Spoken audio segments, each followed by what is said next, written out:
So through the previous presentations, I'm sure we can get there. Yeah.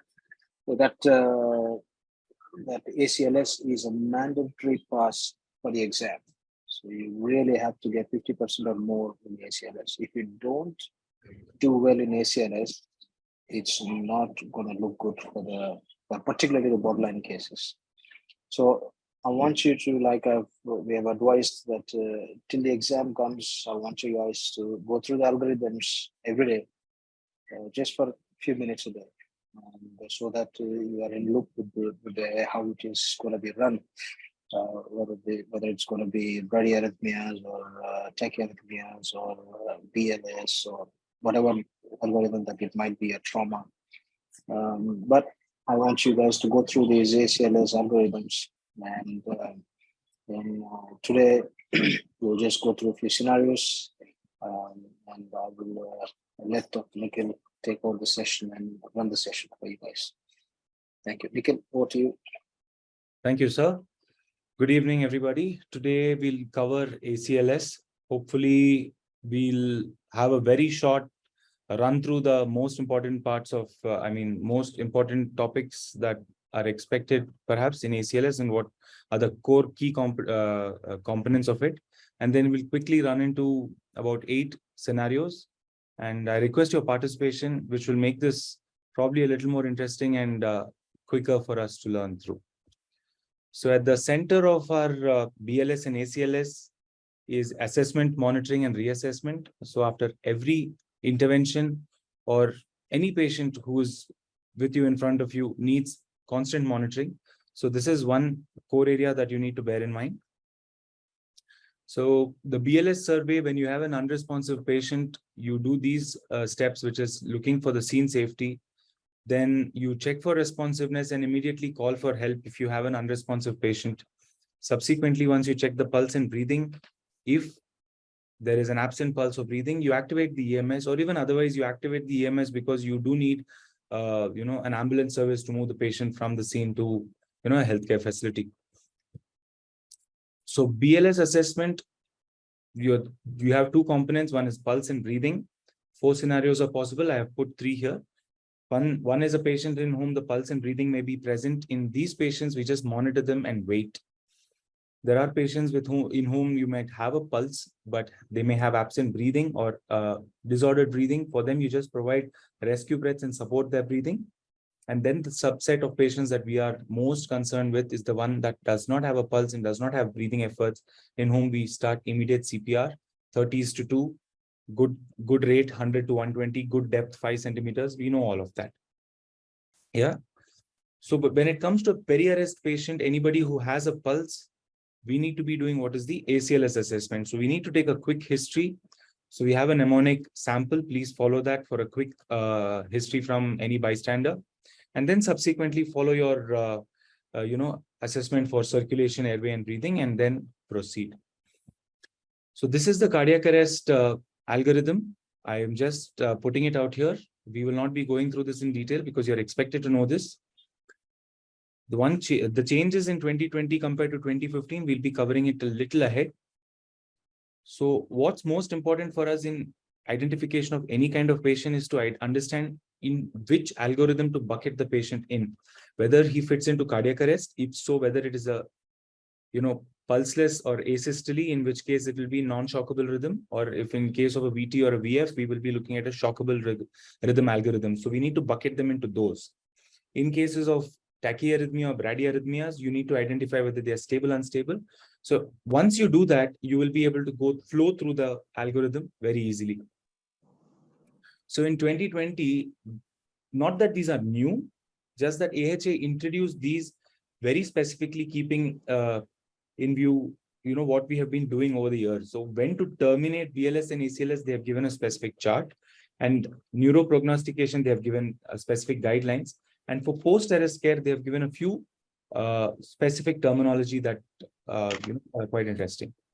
So if you look at the cardiac arrest algorithm here, previously, if I have circled an area in red on the left-hand side in the shockable rhythm algorithm, amiodarone or lignocaine. You can also use lignocaine. Previously, lignocaine was as a second line therapy. Right now, they are advising either or interchangeably, it can be used, right?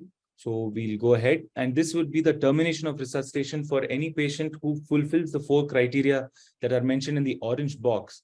If all the criteria are present, you consider termination. If any criteria are missing, you continue resuscitation. So in most of our patients in a hospital setting, arrest is usually witnessed and there is usually immediate CPR that's instituted. So in these patients, we will not be able to terminate the resuscitation until we address all of the reversible causes for cardiac arrest. So we need a quick run through of the reversible causes of ischemia, the 5 H's and 5 T's. Okay, we'll come back to that later. And this is our post-arrest care algorithm. That you see the subtle differences between 2015 and 2020, where 2015, they said maintain oxygen saturation more than equal to 94%. But in 2020, with the availability of new evidence, we want to prevent hyperoxia as much as we want to prevent hypoxia. So they have given specific SpO2 and PaCO2 targets so that we oxygenate appropriately and we do not hyperventilate our patients, right? So this is one of the key areas. Plus in 2020, AHA also recommends that if you have an unresponsive patient, it might be worthwhile to obtain a brain CT and put them on EEG monitoring, because this would be part of their early neuroprognostication. These are the small changes that are there in comparison to 2015. Right, this is a chart on neuroprognostication. So we should be aware as to when we will be able to start neuroprognostication, especially because TTM is still, targeted temperature management is still advocated. We need to understand when we should be able to neuroprognosticate a patient if TTM is in place and if TTM is not in place, right? So keep this chart in mind. You will have to bear that one guidance in the extreme right of this. They need to be 72 hours after normothermia for you to be able to start neuroprognostication. So you remember that resuscitation effort goes on till you achieve ROSC, return of spontaneous circulation, or all reversible causes are addressed. So this is something that is very, very important. So these have to be at the tip of your fingertips. Please make sure that you remember and keep going through this. Whenever you're asked, you should be able to reproduce this very quickly. So for arrhythmias, just a quick brush through before we start our cases. The core of identification for both tachy and bradyarrhythmias are to understand whether the rhythm is stable or unstable, right? Now, these are the 5 key areas, 5 key questions that we need to ask to understand whether a patient is in stable or unstable arrhythmia. So if you're able to address these 5 questions, you will easily be able to understand what kind of intervention that you need to be putting in place, right? So this is a very important step. This is a key step for you to understand whether you need to, give a drug or shock the patient, or, in terms of bradycardia, you monitor versus give a drug, right? So classically, we'll understand this way. All tachycardias are pathological, and we will treat all tachycardias. Once we identify a stable versus an unstable, for unstable ones, we give a shock, because most of the drugs that are used to treat tachycardia are vasodilators and they can make the patient further unstable. So in an unstable patient, we give electrical therapy. In a stable patient, we do pharmacotherapy. Bradycardia, however, a stable bradycardia we can monitor, and an unstable bradycardia, we do drug therapy. There is the role for electrical therapy is pacing. Okay. That is only in case of resistant bradycardia despite drug therapy. So identification of bradyarrhythmias, quick run through. Always when you find that the heart rate is under 60, please look for the P wave. If the P is absent, it's straight away a junctional rhythm. If there is a P present, then you have 4 possibilities. You look at the PR interval. If there is a prolongation of PR interval, it is a first degree AV block. If there is a PR prolongation with a drop in the QRS complex, there are 2 possibilities. Progressive PR prolongation is Mobitz type 1, it is an AV nodal fatigue. If it is a fixed PR prolongation, it's a Mobitz type 2. Rhythm identification is important not just for your ACLS, but also for your ECG stations. Subsequently, if you do not have any relation between the P and the QRS complex, that would be your 3rd degree AV block. Coming to tachyarrhythmias, you have narrow complexes and you have wide complexes. You should be able to describe the rhythm this way. It's a tachycardia. you need to identify whether it is narrow or wide, whether it is regular or irregular.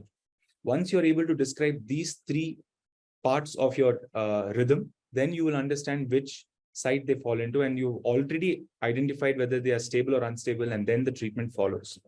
All right. This is just a rough guidance, since the narrow muscle is the atria and the wide muscle is the ventricle. This is a increasing shock dose as just an indicator, but do remember that narrow irregular generally requires a little more energy than a regular wide rhythm. But this is probably one yardstick that you can, just keep at the back of your mind if you're not able to readily remember a number, shock dose. The other things that you need to keep in mind are, for CPR quality, you need to monitor end-tidal carbon dioxide and arterial waveforms. So you need to understand at what point you should be able to improve your CPR quality. Achieving ROSC, again, end-tidal CO2, sudden abrupt rise in CO2 more than 40, and your arterial waveform monitoring again.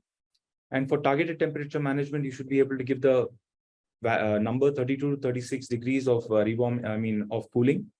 And probably current evidence which pits TTM versus normothermia. That might probably be relevant to critical care practice, because there are several problems associated with TTM. Whether we do TTM or whether we should avoid, that is probably worthwhile, short read about. So quickly, case scenarios. If we could have a volunteer, please. Anyone? If you could unmute yourself and go through with this.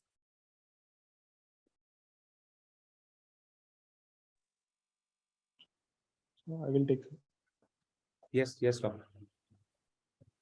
72-year-old lady admitted to a hospital ward. She is diabetic on metformin, poorly controlled sugars, 2 days of altered sensorium and poor oral intake, 5 episodes of loose stools, no vomiting, diffuse pain abdomen. ICU was called for worsening sensorium. Yeah, so that's your scenario that you have. And, your clinical examination, these are your findings. She is drowsy, irritable, and unintelligible sounds. Yeah. Yes. So that's your rhythm, and those are your vitals that you get. So blood pressure is 70/50. Okay. And saturation is 90 at room air, and 28 respiratory rate. All right. So it looks like atrial fibrillation for me. Fair enough. And it is unstable because hypotensive, altered sensorium. Yes. So she will fall in tachycardia, unstable tachyarrhythmia. So excellent. the management will be shock therapy. So I will give a synchronized cardioversion of around 100 joules with DC current. Fair enough. And meanwhile, I will look after the other parameters also simultaneously, airway breathing and circulation. And also I will see for the reversible causes. So as she has a history of low stools and all, might be dyselectrolytemia looks like the cause. Immediately I will get ABG and other electrolytes to be sent, and while securing IV cannula. And for her, it looks like most probably hypokalemia or any other electrolyte imbalance, which should be corrected meanwhile. And ABC should be taken care also simultaneously. Fair enough. Excellent response. So let's see that while you're doing all of this, this is what your monitor is showing at this point of time. And by now you've got your ABG. Let's just assume that this is what your monitor shows. How would you proceed? We'll check the leads first if there is any disconnection of leads. Very good. And if there is no disconnection, and then it looks like there is no electrical activity, so I will check for the pulse and then breathing if we are not sedated and paralyzed her. So, and then immediately call for help, and then connect all if the monitors are not connected, BP and other parameters. And I will immediately bring connect the already defibrillator is connected. So I will immediately she's in hospital, so I will start ACLS protocol, start compressions immediately. Yes. And this is non-shockable rhythm, so as soon as possible, adrenaline 1 mg should be given, Very good. and continue CPR, high quality CPR. The components are there. So if it is CO2 and other parameters are there, we'll monitor the quality of the CPR accordingly. And every 3 to 5 minutes, I will repeat the adrenaline, and every 2 minutes, the compressor should be changed. And I will check the rhythm every 2 minutes, and then based on that, I will check for the shockable, non-shockable, any rhythm, whether it is coming with shockable, non-shockable. So based on that, I will continue till the ROSC is achieved. And meanwhile, I will also see the other parameters which can be reversed at this point of time. So hyperkalemia is not very bad. So 5.1 is okay, sir. No problem. I think you've done a wonderful job there. You've covered all the aspects. So yeah, you've identified the reversible causes. So that's fair. So after all your attempts, now you look at the monitor. This is what it is. Yeah, so there is some rhythm. So I will just check the pulse. And so if there is a pulse, so we have achieved the ROSC. Yes, yes. But so then we'll go for post rest care. So we'll go again ABCDE. So again, if airway is not secured, we'll go for definitive airway if she requires, and again oxygenation.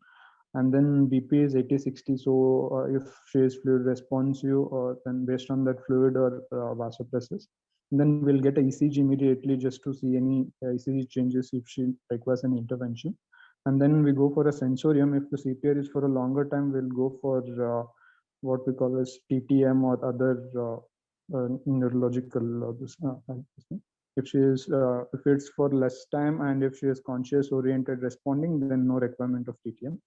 And then meanwhile, other causes which we are not found that could be addressed should be addressed meanwhile.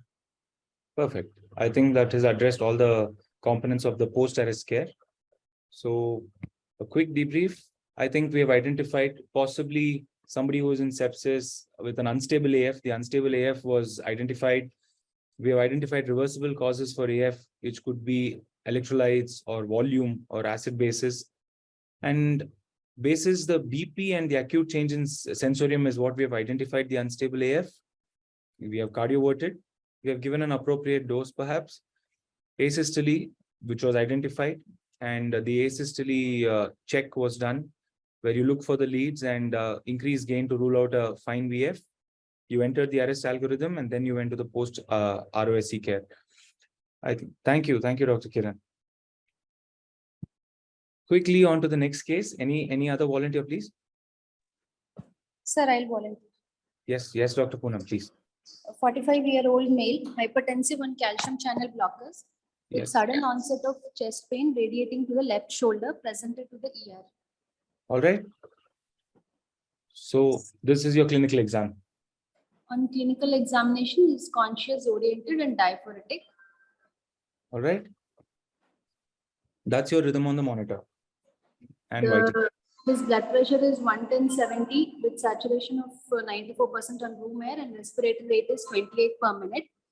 The rhythm appears like a broad complex tachycardia, which is broad complex tachycardia, preferably VT. So first I would like to check pulse. If the patient has got pulse, and since she is hemodynamically stable, I would like to give her a trial of either beta blockers or amiodarone to reverse the VT. And so yes, this patient has a blood pressure, so patient has a pulse. So let's say that this patient has a pulse. Now this is a VT with a pulse. So VT with the pulse. Meanwhile, I'll get the attenders and inform them she's got a VT with a pulse, and I would like inform them about the next thing what we are going to do. And meanwhile, I would try to revert her VT with pharmacological drugs like beta blockers or amiodarone. All right. So now we've given, say, a beta blocker, and this is what you see on the monitor. this appears like VF. So And the again, patient I is would now unconscious, patient is unconscious, unresponsive. so unresponsive VF. I would start with the ACLS rhythm and activate code blue and start CPR. And since it appears to be a shockable rhythm, I would like to shock her. Uh, Yes. uh, What would your shock dose be? shock dose will be maximum 200 joules, sir. Yeah. Biphasic 200 joules. And Yes. meanwhile, I would immediately after shock, I would again confirm whether she has got a pulse, look at the rhythm. And if there is no pulse, no rhythm, I would like to continue the CPR and again see if it is a shockable or non-shockable rhythm. In the same way, I'll try to give 2 shocks. Post that 2 shocks also, if she continues to be in a same rhythm, I would give her an injection adrenaline 1 mg IV stat followed by 5 ml of 10 ml of normal saline push. In the meanwhile, I would like to look for, I would secure an IV line and even try to look for all the reversible causes like 5H and 5Ts and secure her airway. What is the most likely cause of arrest in this patient? Looks like to be a, since a troponin is positive, it looks like a cardiac event. So I would, since it's a cardiac event, I would inform the cardiology team and plan for an urgent revascular angiography, invasive angiography, and if possible, an urgent revascularization. Fair. So let's assume that we achieved ROSC and this is your ECG. You have identified that the patient has had a cardiac event, right? So you've informed the cath lab, you've secured the airway, and patient is probably going to the cath lab for, procedure. We'll quickly run back to the first slide. So now this patient has a VT, right, Dr. Poonam? Yes, sir. Yeah. So this patient has a VT, but if you notice, he has a sudden onset central chest pain, right? Yes, sir. So this in the background of an ischemic chest discomfort. In the background of the ischemic chest discomfort, if you look at the pink box that I showed you on the screen, part of your AHA algorithm, ischemic chest discomfort is probably one of the questions which would suggest, an unstable tachyarrhythmia. Okay. Yes. So it might be worthwhile giving this patient synchronized cardioversion rather than a medical therapy. Okay? Even if the patient is stable. Hemodynamically stable. We are considering this patient to be unstable hemodynamically because it's not just the blood pressure, but also the other findings. So we ask ourselves whether the patient is having an acutely altered sensorium. No, he is not. But then we ask ourselves whether the patient is having ischemic chest discomfort. Yes, this patient has ischemic chest discomfort. Subsequently, whether the patient has any signs of heart failure. This patient, we don't have enough information that there is heart failure. We could obviously look for, some kind of crepitus in the chest, which could suggest that. If the patient is, having cool peripheries, that could suggest, cardiogenic shock. So it is possible, but despite the BP being normal, ischemic chest discomfort should also be considered a sign of unstable tachyarrhythmia. This is what I wanted to highlight as part of this case scenario. Yeah. So Yes. that is something that we should not be missing. Okay. Another key area that I would like to emphasize is that when you're in your cardiac arrest algorithm, always remember shock is immediately followed by CPR, not by pulse check. We will always resume CPR after administering the shock, and only when we have reached that timed 2-minute mark subsequently is when we will check for the pulse. What if any leading question, what would you do after administering shock? The answer is we will resume CPR. We will not check for pulse. Okay. Yes, sir. Yeah. Otherwise, I think the flow has been very good. You have identified a reversible cause. You have addressed all the components. So all in all, well done. Yeah. So this is our debrief in a quick nutshell.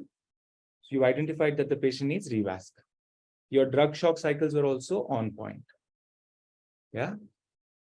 Thank you, Dr. Poonam. Sir, one doubt, sir. Yeah. Sir, is it that second rhythm doesn't look like polymorphic VT, sir? Yeah, you can address that as polymorphic VT itself. Go ahead, you can give magnesium. Okay. Yeah.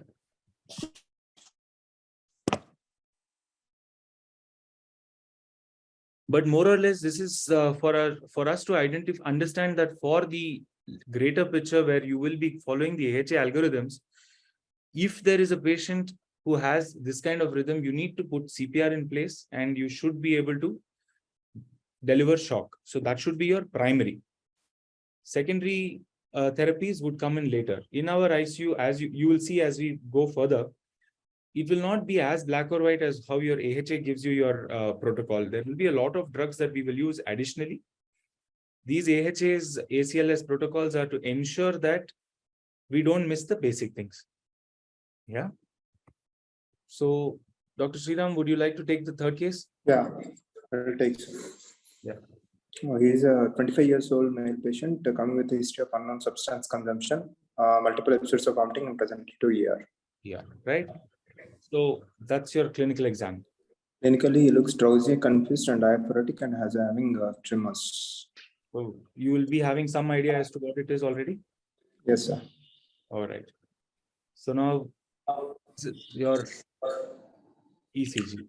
BP is 80/50 with saturation of 95% room air, and respirator is about 16 cycles per minute. There is no relation between the P wave and the QRS complex. It's a complete heart block, sir. 3rd degree. Yep. So is it stable or unstable? It's unstable, sir. It's BP is on unstable. the left side. What are our reasons for calling it unstable? So the BP is on the lower side, sir. So it's 80/50. Anything else? And patient is drowsy and confused, altered sensoriness. Yeah. So acutely altered mentation. That is the keyword. Acutely altered. Yes, sir. Right. So that's our key identification. So at this point of time, what would you like to? How would you like to intervene for him? Sir, because his patient is unstable, sir. For morbidity type 2 and complete heart block, the only treatment is we have to go for the pacing, sir. Yes. So we will go for pacing in our critical care setting, right? Yes, But sir. what else would you like to do? Would you like to give a I would like to try atropine, sir. atropine? So these are the drugs that we will flow through. Yes, sir. Yeah. So say we go through atropine and assuming that this is an unknown compound toxin, say OP, presenting like this. So we can give with naloxone, sir. Can be given. You could try naloxone as well. It could be opioid as well. Yeah. So like you rightly said, pacing is the key. But as we go through the algorithm, we will do atropine. Subsequently, we try dopamine and epinephrine. And then we do. Would you like to do transcutaneous or a transvenous pacing? Sir, transcutaneous pacing, the patient has to be little. We have to give sedate the patient, sir, because transcutaneous is not able to tolerate. So I would like to go for the transvenous pacing. Fair. Either of the two. Yeah. Yeah. So let's assume that while we were doing all of this, your patient became unresponsive. So I would like to check the pulse of the patient, sir. Whether it might be a pulseless electrical activity. Yeah, the patient does not have a pulse. Let's say the patient has an absent pulse. So I'd like to start CPR, sir. All right. CPR and other parameters I would like to check, like ABC, airway breathing circulation. I'll take care, and I would like to give adrenaline as early as possible.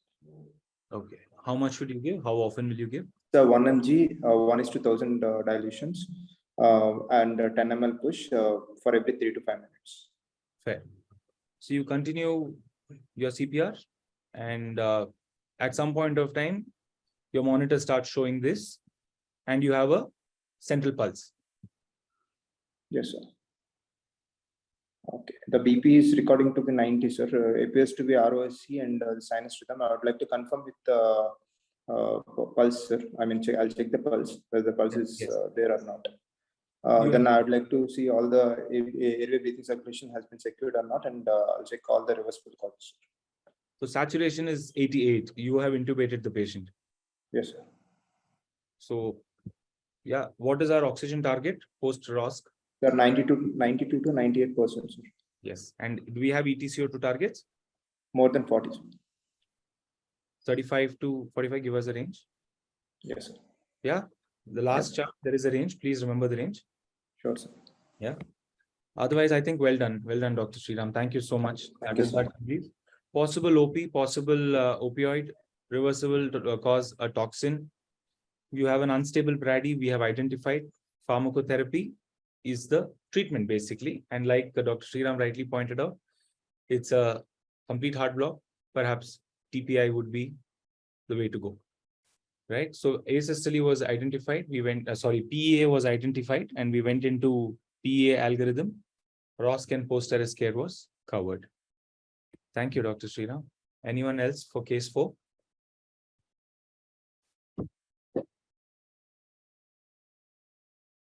Guys, anyone?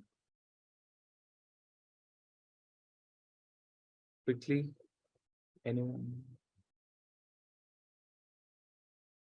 Go ahead. It can't get any bad. It's either going to be tachy or brady, and it's going to be a cardiac arrest. Somebody. Sir, I want. Go ahead, Dr. Poonam. 78-year-old lady, COVID pneumonia on mechanical ventilation, day 3, with progressive worsening lung mechanics. Yes. So based on this basic history, you're already approaching the patient. There must be some idea forming in your head, right? So what's happened is this lady has had pneumonia. She's on ventilator. She's worsening lung mechanics. And you notice that, ignore the monitor, go to the vitals on the right side. Mean blood pressure was more than 65 with increasing vasopressor requirements on triple vasopressors. Saturation 95% on FiO2 of 100% with P per 14, respiratory rate 25, P plat 45 and P peak 60. And then suddenly, as you were looking at the ventilator showing this, if your monitor shows this. This is a fairly common scenario in ICU when we used to ventilate stiff lungs. Right? Yes. What does the monitor show? The monitor shows asystole. Yes. So I would first like to confirm the asystole by checking the electrodes, whether they are placed correctly. Then I would like to check the pulse. If there is no pulse, then I would like to initiate CPR. Yes. Meanwhile, check CPR in place. Yes. And start with the ACLS rhythm of CPR. And it is a non-shockable rhythm. So I would give an injection adrenaline 1 mg IV 1:1000, followed by once in every 3 to 5 minutes, which is followed by every 10 ml normal saline push. And I would make sure that an effective CPR is being given and there is an adequate chest compression of minimum 2 inches or 5 centimeters with equal chest recoil. And I would like to reduce the respiratory rate in the ventilator to 10 to 12 breaths per minute. And I would even like to auscultate the patient and see if there is any wheeze, and like to give some bronchodilators. And since she is on triple inotropes with a P peak of 60, this could be a dynamic hyperinflation which could be setting in. So I would like to disconnect the ventilator and see if the dynamic hyperinflation settles. And meanwhile, since we have not got the rhythm, I would continue the CPR. Any other possibility in a patient? Dynamic hyperinflation, very good catch. So that's possible. Which is a subset of patients that generally classically have dynamic hyperinflation? The obstructive airway disease patients. So COPD or bronchial asthma. Yep. So let's say that you have disconnected for the appropriate duration, 40 seconds and or say 30-40 seconds, and you've seen. But ideally in an arrest situation, you might want to just continue giving those 2 breaths that are recommended. So let's say that this is not dynamic in hyperinflation. Do you have any other reversible cause? Can you articulate all 10? I would look for the 5H and 5Ts, and based on that, tension pneumothorax appears to be more appropriate because the peak and plateaus were high. So I would like to confirm it with a lung ultrasound immediately. And if there is a tension pneumothorax, I would like to do a needle thoracostomy followed by a tube ICD placement. Where would you put the needle, Dr. Poonam? Needle thoracostomy will be in the second intercostal space in the mid-clavicular line, followed by a tube thoracostomy in the fifth intercostal space in the anterior axillary line. Yeah, that's fair. But I think we can do needle in the Fifth intercostal space also. Yeah, fifth itself. All right. So I think we have gone through this algorithm. Yes. So let's quickly go to debrief. We have identified an asystole. We have gone through the asystole algorithm, arrest algorithm. We have addressed the cause with an ICD. So yeah, we hope that the patient gets better. Yeah. Well done, Dr. Poonam. Thank you. Thank you, sir. So just a doubt, sir. Yeah. So in this patient with severe COVID pneumonia, with high driving pressures, with very low PaO2 by FiO2 ratio, is it advisable for us to just disconnect from the ventilator and put it? I mean, ambuing is fine, but should we be reducing the respiratory rate, or should we be putting in a PPAL into the ambu and then doing the ACLS algorithm will be appropriate? I think in any arrest algorithm where you have an advanced airway, and if the patient is already on ventilator, you wouldn't need to disconnect the ventilator. You can always reduce the rate and go through 10 to 12 breaths. I think that should be fine. And it may not be a bad idea to drop the PEEP a little so that your pressures would allow some, cardiac refilling. At the same time, one could also consider that this arrest could have been because of hypoxia, right? So as Dr. Poonam rightly wanted to do an ultrasound to just look for pneumothorax, I think we are going in the right direction. The idea is to understand that there could be multiple problems associated with the patient, and we should be able to address each one of those in turn, right? So we'll be doing a lot of things simultaneously. And what's important is that we try and address each of those reversible causes before we call off an attempt as futile. 2020, what they have also done additionally in respect to COVID is that they have given us a specific guideline where you will not attempt CPR without having PPE in place. So you need to have adequate personal protective equipment because that is part of your scene safety and personal safety. So without that, please do not go in for an arrest situation, whatever be the case. All right. So, Dr. Nikhil, does that clear your question? Or? Yes, sir. Thank you. That's okay. So, case 5, Dr. Nikhil, would you like to take this? Yes, sir. Yeah. An 18-year-old male was having a dinner at a popular seafood restaurant, had sudden onset chest tightness and breathing difficulty, and presented to the ER. So you already have some idea forming in your head. What could this be? Yes, sir. Yeah. So whenever we are, pardon me? It can be an anaphylactic shock. Yeah. So that is the idea behind taking a short, quick history, because before you reach the patient, you should start forming ideas in your head, and you should start figuring out ways to quickly reverse the primary cause and run the CPR, cycle simultaneously. Yes. So let's say that on clinical examination, this patient was cool, he was conscious and oriented, and he had a wheezy chest. Yeah. Okay, sir. And that's what your monitor shows. The patient is having tachycardia with hypotension. The ECG rhythm seems to be like an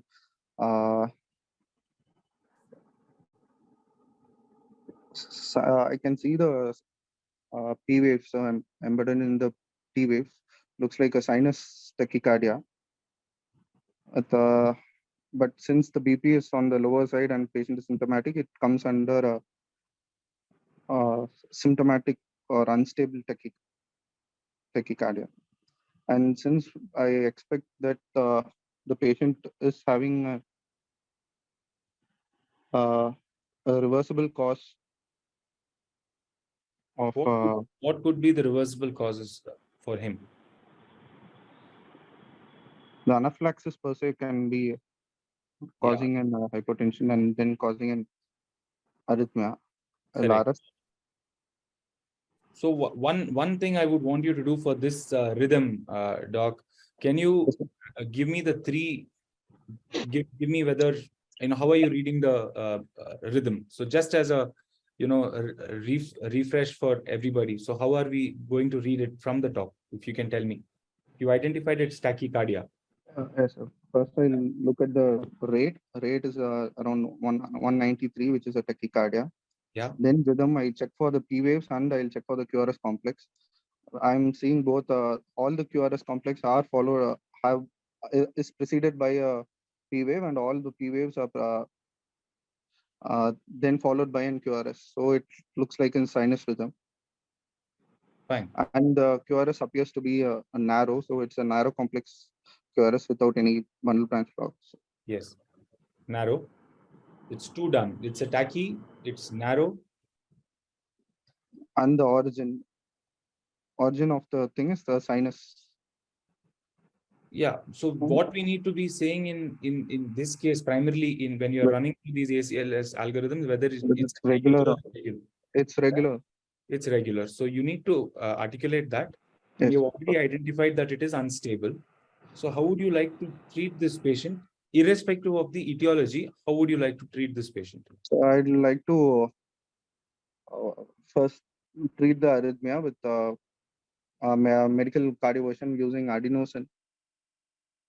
Okay. 6 mg, preferably through a central line, followed by an rapid 10 ml NS push, and wait for the rhythm to get reverted.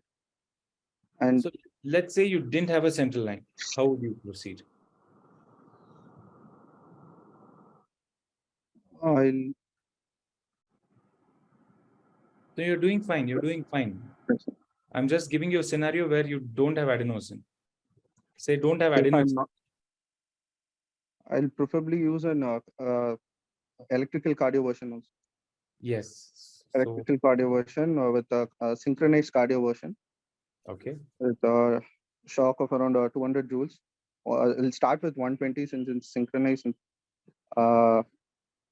Synchronized cardioversion with 120 joules. Biphasic, I'll start. And if it's not reverting, I'll frequently increase the current and then cardiovert the patient. So I think that's fair, but one thing that I want to stress upon is that if we have identified an unstable tachyarrhythmia, we would always like to go with electrical therapy and possibly not use the drug as the first line. Right? Though in our ICUs, perhaps we might all be guilty of increasing the NORAD and giving some amiodarone. It's probably worthwhile. Yeah, the patient is in bronchospasm. Adenosine can worsen the bronchospasm. Yeah, that is one part of it. But the other part of it is that adenosine should not even come into the question. Drugs should not even be part of the picture. We are looking only at electrical therapy for this patient. Also, another thing, since it's a narrow complex, a regular rhythm, you can, go with a slightly lower energy. 50 joules might probably be a fair starting point. Yeah. Otherwise, I think all fairly well done. And yeah. This is all the thing, whatever we are doing. Definitive therapy for the toxin is what we have mentioned, and the airway management. I think we are on fine. Case 6. Anybody to go on this? I'll take. Go ahead, Dr. Sriram. Yes. 35-year male, ward admission, day 3, diabetic alcohol consumption daily. Complaints of pain abdomen, diffuse since 2 days. Multiple episodes of nausea and vomiting. The ICU called for difficulty breathing, and fast heart rate. So we already have some kind of idea in our head forming. So what this could possibly be? It can be DKA, sir. Diabetic ketoacidosis. Yes, it could be DKA. Yes. So what are all the problems that you would expect in a DKA? Patient will be hypovolemic, sir. because of and sugars will be pretty high. Yes. What are the other things? Acidosis, sir. Acidosis, yes, very important. And what other very important problem that DKA can have, which could precipitate a cardiac arrest? They can have a hypokalemia because of Hypokalemia, yes. So we need to go in with this idea, saying that this could be one of the possible, differentials for us. yes. Yeah. Other possible differentials could be anything. He could be losing blood. Yes, sir. Yeah, And he can be pancreatitis also, sir. One he of the could have because pancreatitis. patient is common. Yeah. So all of these things is something that these are some things that we will go in with in our head, because we have an idea forming about our reversible causes already. Right? On clinical examination, patient is conscious oriented, labored breathing, distended abdomen, and epigastric tenderness is present. Yeah. Yes, sir. So this is his monitor, Yes, sir. and that is his vitals. So BP is 120/70, sir. SpO2 is a hypoxic 85%, respiratory is 25 cycles per minute. Rhythm looks sinus rhythm, sir. Sinus tachycardia, actually. Sinus tachycardia. Okay. So at this point of time, in an ICU setting, we are trying to stabilize this patient, right? Yes, sir. Yes, We are sir. not actively trying to look at treating a 120 heart rate. Yes, sir. If he was at 170, 180, perhaps yes, but at 120, we are still okay to wait and watch. Yes, sir. Right? Are we all together on this? Yes, sir. Yeah, because we at this point of time, we believe that he's stable. I can give oxygen, sir, for him because he's hypoxic. Yeah, you can give oxygen as one intervention, but otherwise, on all of the parameters, what are our Yes. 5 questions that we ask for stability? Sir, that is hypotension, shock, heart failure, ischemia, and altered sensory. Yes, perfect. So these are the 5 things that we are looking for. This gentleman doesn't seem to have that at this point of time, so we are still considering him to be a stable sinus tachycardia. We are not intervening because the heart rate seems reasonably okay for us. Oxygen is one thing that you would give. Yes, sir. Subsequently, you notice that this is what has happened to him on the monitor. This is his monitor. Yes, sir. So I'd like to check the monitor. I mean, electrodes. I would like to check, sir, for first confirmation. Electrodes are in place. Okay. So is assistole, sir. So I'd like to start. There's one more thing that we will have to check. Total counts is 15,000, MLS is 3,000, and life is 15. Yeah, Severe that's metabolic okay. distress. Ignore the right side. Go to the rhythm. Pulse. So you have checked. Pulse, you have to check the pulse, sir. Yeah, pulse. Yes, absent pulse. Yeah. Right. Yes, sir. That's one of the most important things, because this is part of your assessment, monitoring, and reassessment. You have identified a change in the patient's status. You will reassess again. So you look for the pulse. So there is Yes, an sir. absent pulse, and this is the rhythm. You have checked the leads. Yes, sir. Also, please increase the gain on your monitor to make sure that you're not missing any fine electrical activity. Okay. Yes, sir. Fairly rare, but then worthwhile doing. So if, Okay. if the early shock has proven benefit, so it's worthwhile doing that small check. In the meanwhile, get somebody to do CPR. Yes, sir. Yeah. So now you have some reversible causes mentioned for you. Yes, sir. Yeah. There's acidosis and hyperkalemia. Yeah. So how would we run through the asystole algorithm here, Doc? Sir, I would like to start CPR, sir, for the patient. Okay. Accordingly, because it's an asystole, so as early as possible, you have to give the adrenaline and every 3 to 5 minutes, and every 2 minutes, I would like to check the. I would like to change the CPR person, sir, about it. Right. Then, because patient is having severe metabolic distress in the hyperkalemia, which are severe. Hyperkalemia is a reversible cause, so I would like to give a calcium gluconate, sir.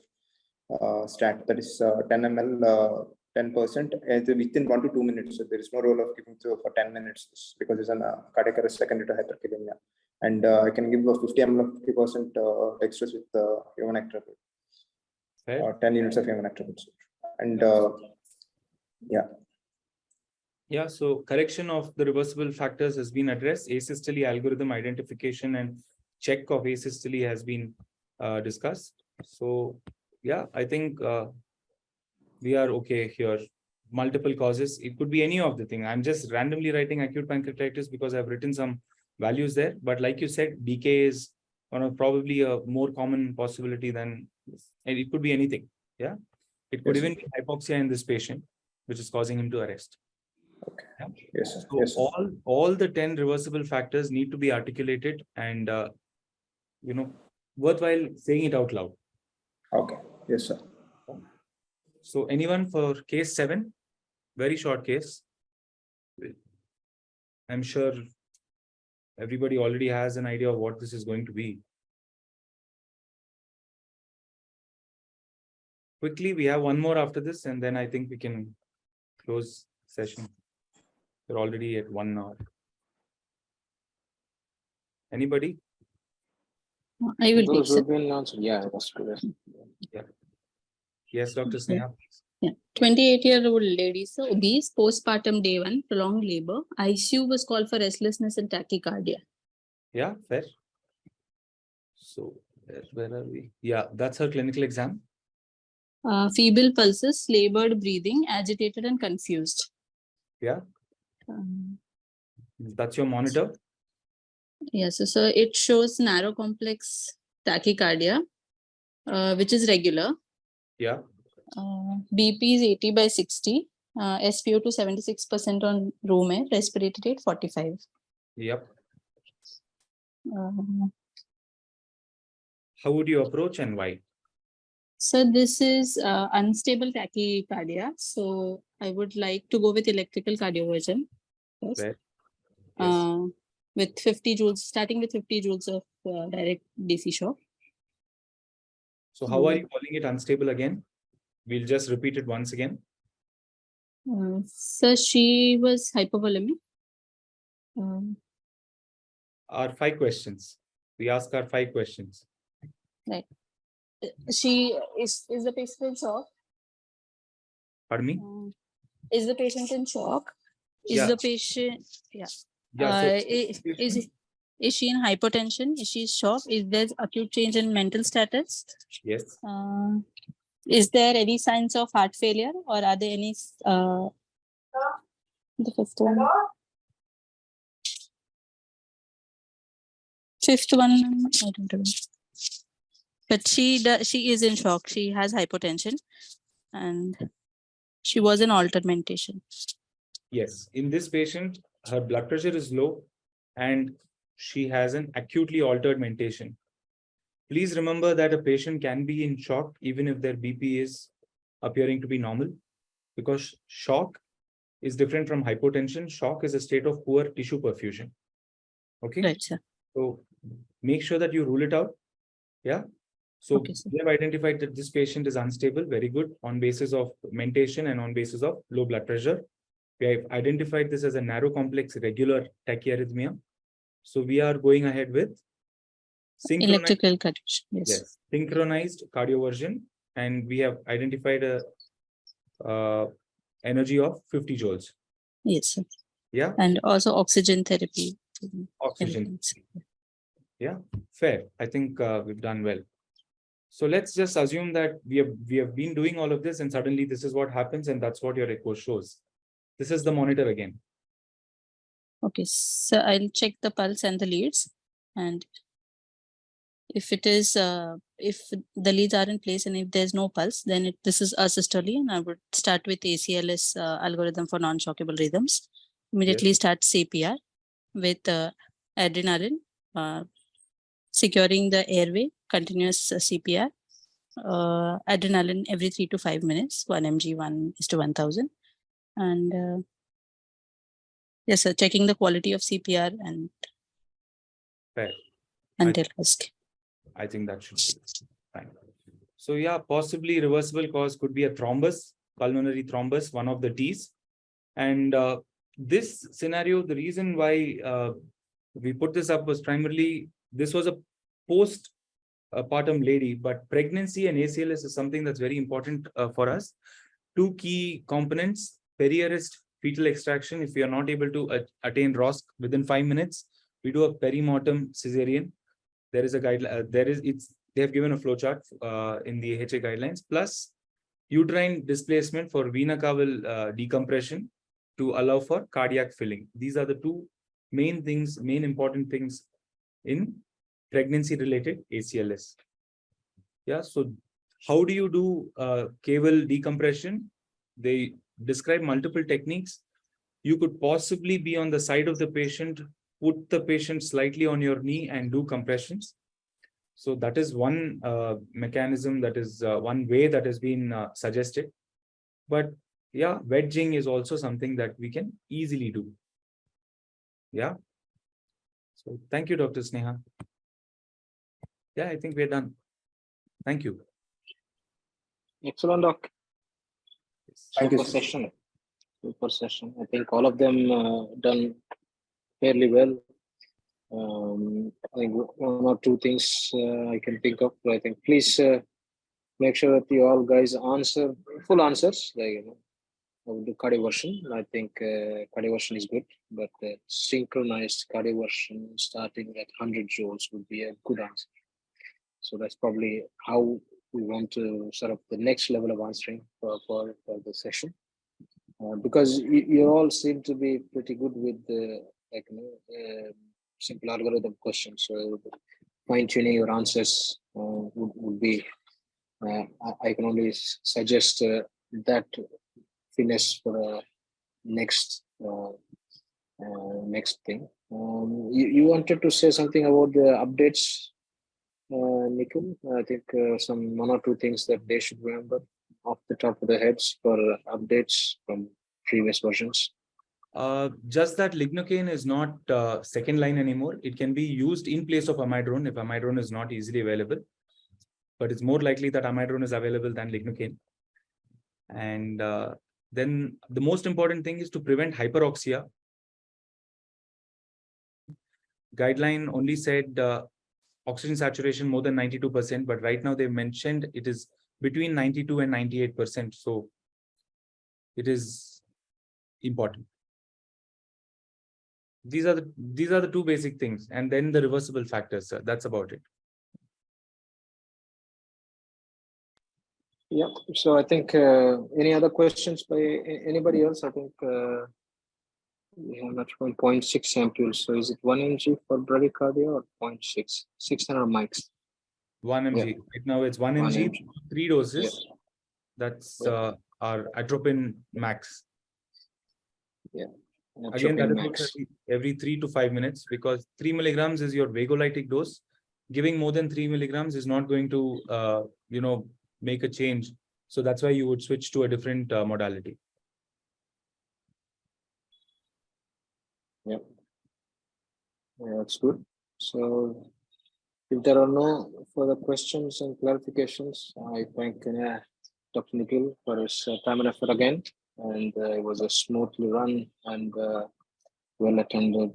And as a matter of fact, quite comforting to see this the way how everybody is answering. It looks like you all gonna pass the sessions, which is good. I'm happy.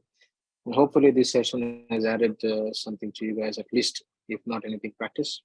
And for those people who are not going through the exams, please make sure that use these sessions to finish your ACLS as a part of your preparation for the exam coming. For tomorrow, we're going to have ECG and investigation sessions, and will be run by Dr. Gopal Krishna, Sunil Karan, and Mahesh.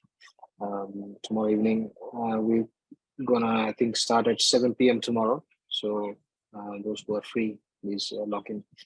And I thank Vinay from Hallmark for running the session and taking time to restart the session early. Thank you, Vinay. And as you have seen in one of the sort of chat boxes, I put in the link for the Bangalore chapter IDCCM YouTube channel, where some of these talks have already been uploaded. So by the end of this week, when all the talks have gone through, by 10th, most of them or all of them will be online. So with that, I take leave, and thank you, Nikhil. Thank you, Talk sir. to you guys. Thank you. Thank you, Thanks, everybody. Vinay. Good night. Yes.